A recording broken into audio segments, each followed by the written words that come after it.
Assalamualaikum warahmatullahi wabarakatuh. Perkenalkan, nama saya Aura Afifah dengan NIM 20122162. Video ini dibuat guna memenuhi tugas ulangan tengah semester ganjil mata kuliah Metodologi Studi Islam dengan dosen pengampu Bapak Ridho Riyadi MPD. Di sini saya akan memaparkan materi sejarah metodologi studi Islam dan karakteristik ajaran Islam. Yang pertama yaitu definisi metodologi. Secara bahasa, metodologi terdiri dari dua kata. Yang pertama yaitu metode dan logi.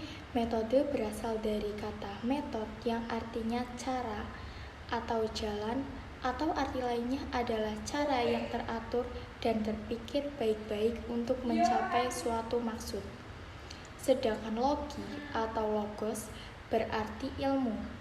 Nah, jika digabungkan berarti ilmu yang berupa jalan atau cara dalam memahami sesuatu.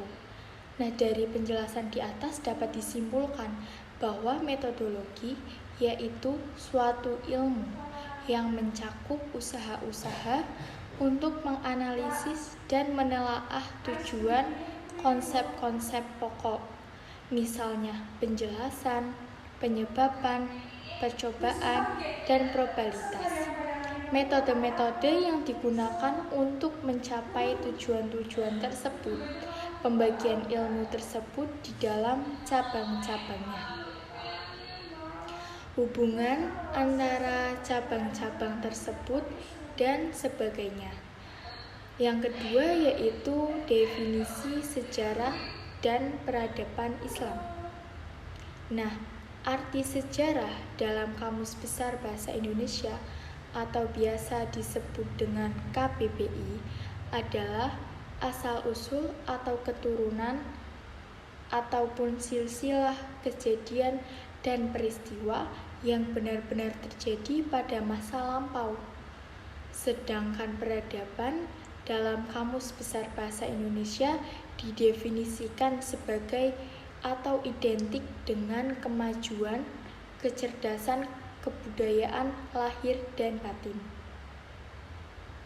Nah, dari penjelasan yang tadi telah dijabarkan, dapat disimpulkan bahwa sejarah peradaban Islam dapat diartikan sebagai ilmu yang mempelajari asal-usul atau kejadian atau peristiwa di masa lampau tentang kemajuan kebudayaan Islam secara lahir dan batin. Materi selanjutnya yaitu periodisasi sejarah peradaban Islam.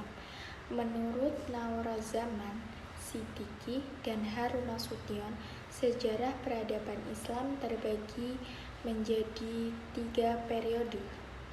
Yang pertama yaitu periode klasik, terjadi sekitar tahun 650 sampai 1250 Masehi. Yang kedua yaitu periode pertengahan, terjadi pada tahun 1250 hingga 1800 Masehi. Dan yang ketiga yaitu periode modern, terjadi pada tahun 1800 hingga sampai saat ini. Yang pertama yaitu periode klasik. Periode klasik ini terbagi menjadi 2 masa. Yang pertama yaitu masa kemajuan Islam I yang terjadi sekitar tahun 650 hingga 1000 Masehi, dan masa disintegrasi yang terjadi pada tahun 1000 hingga 1250 Masehi. Masa kemajuan Islam I merupakan masa ekspansi atau integrasi dan keemasan peradaban Islam. Adapun masa disintegrasi merupakan masa yang sudah mulai menurun dalam bidang politik, sains, ekonomi, dan pengetahuan. Periode yang kedua yaitu periode pertengahan. Periode pertengahan ini terjadi sekitar tahun 1250 hingga 1800 Masehi. Periode ini terbagi menjadi 2 masa. Yang pertama yaitu masa kemunduran 1, dan yang kedua masa 3 kerajaan besar, yaitu Turki Utsmani, Kerajaan Mughal di India, dan Kerajaan Safawi di Persia. Masa ketiga kerajaan Islam terdiri dari fase kemajuan yang terjadi sekitar tahun 1500 hingga 1700 Masehi dan fase kemunduran yang terjadi pada tahun 1700 hingga 1800 Masehi. Periode yang ketiga yaitu periode modern, terjadi pada tahun 1800 Masehi sampai sekarang. Periode modern ini merupakan zaman kebangkitan Islam. Ekspansi Napoleon di Mesir yang berakhir tahun 1801 Masehi dan telah membuka mata dunia Islam, terutama Turki dan Mesir. Tokoh-tokohnya menyadari dunia Islam tengah berada dalam kelemahan dan kemunduran di pihak lain. Dari penjelasan di atas dapat disimpulkan bahwa metodologi yaitu cara kerja yang bersistem untuk memudahkan pelaksanaan suatu kegiatan guna mencapai tujuan yang ditentukan. Sedangkan logi atau logos berarti ilmu. Jika digabungkan berarti ilmu yang berupa jalan atau cara dalam memahami sesuatu.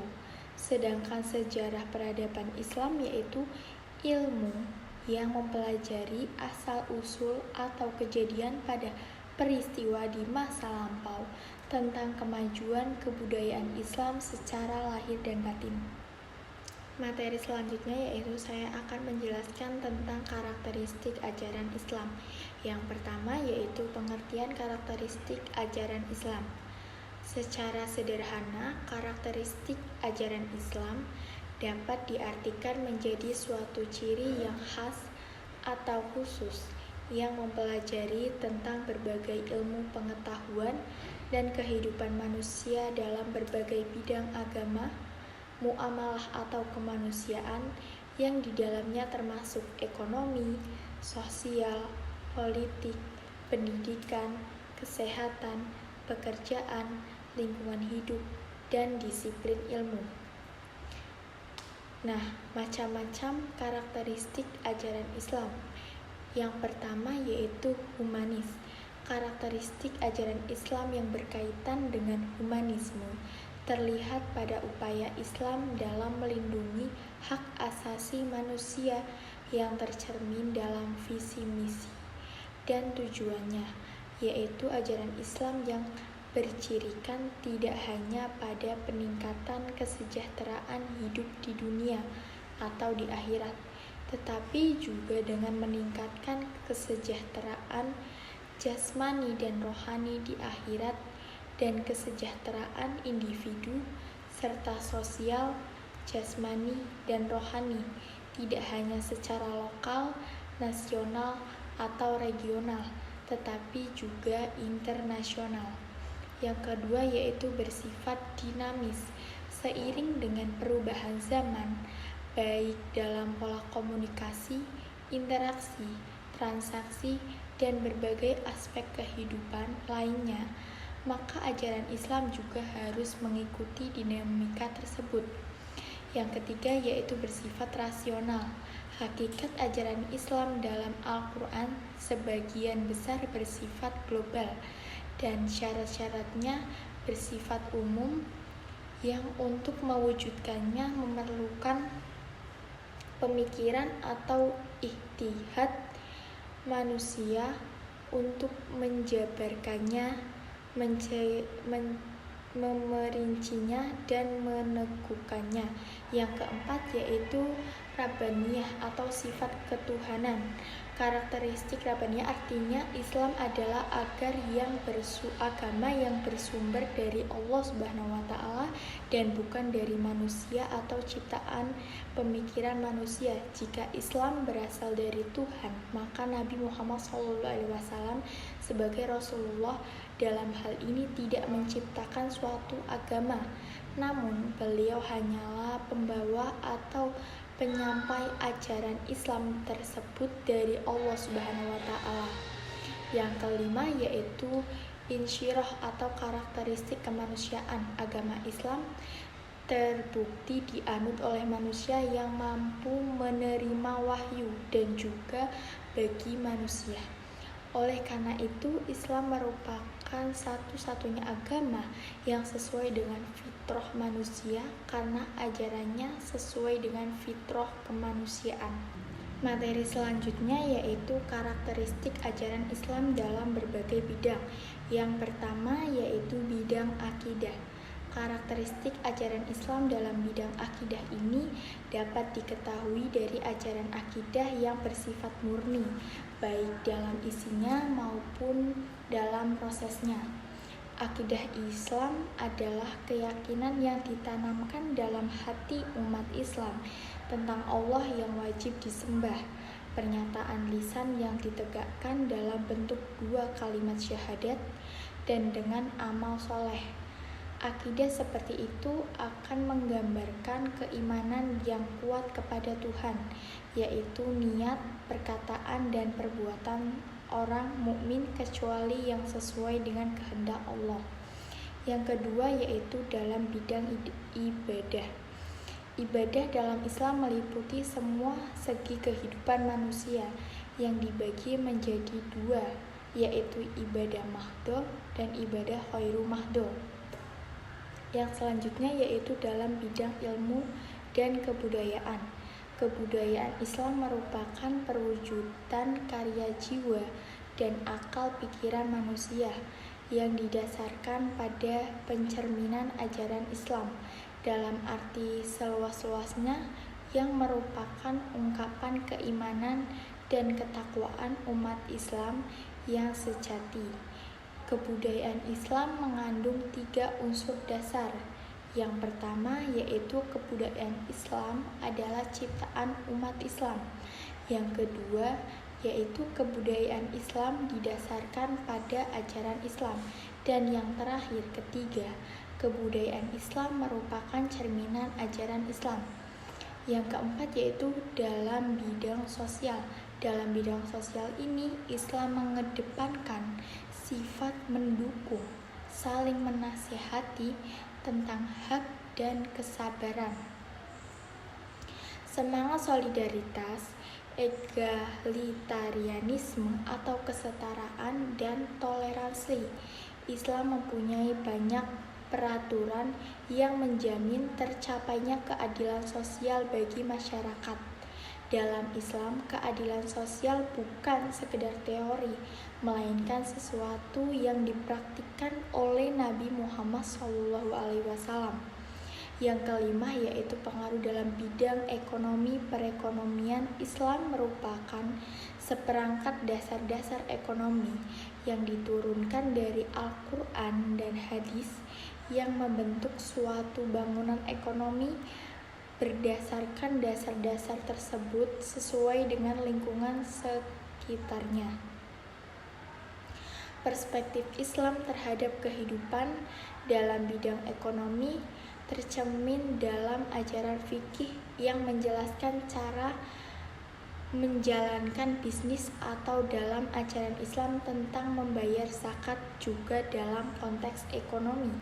Dari penjelasan di atas dapat disimpulkan bahwa karakteristik ajaran Islam secara sederhana dapat diartikan menjadi suatu ciri yang khas atau khusus yang mempelajari tentang berbagai ilmu pengetahuan dan kehidupan manusia dalam berbagai bidang agama, muamalah atau kemanusiaan, yang di dalamnya termasuk ekonomi, sosial, politik, pendidikan, kesehatan, pekerjaan, lingkungan hidup, dan disiplin ilmu. Macam-macam karakteristik ajaran Islam diantaranya yaitu kritis, humoris, militenis, moderat, dinamis. Ajaran Islam juga menempati dalam berbagai bidang, diantaranya yaitu bidang akidah, ibadah, ilmu dan kebudayaan, sosial, serta dalam bidang ilmu. Sekian penjelasan dan pemaparan materi yang dapat saya sampaikan. Kurang lebihnya mohon maaf. Wabillahi taufiq wal hidayah. Wassalamualaikum warahmatullahi wabarakatuh. Audio Jungle.